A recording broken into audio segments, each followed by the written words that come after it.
Welcome to BobMath. In this video, we have a new exercise for algebra. Well, our exercise is as follow.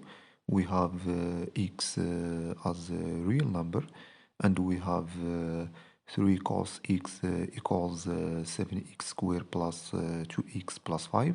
The question of this exercise is to find the solution of this equation. Before discussing the solution, try to complete the exercise to increase your skill in mathematics, then complete the video.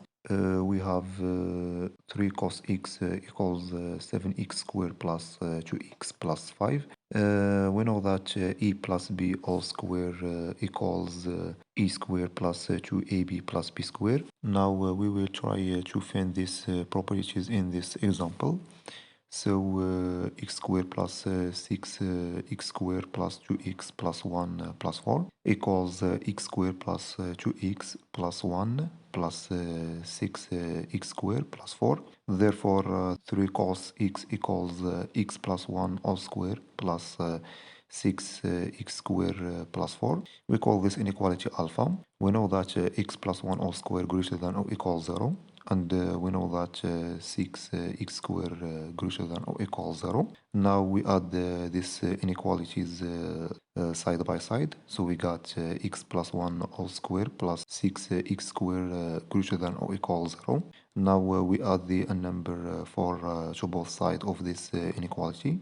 So we got x plus 1 all squared plus 6x squared plus 4 greater than or equal 4. From alpha we conclude that 3 cos x greater than or equal 4.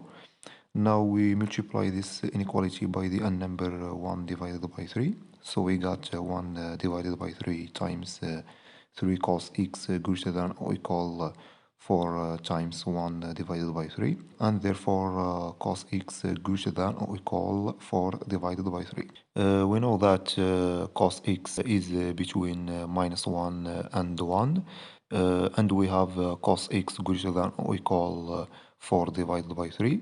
So this is a contradiction, and therefore this equation has no solution in real number. Thank you for watching, and please don't forget to subscribe to my channel for more exciting videos.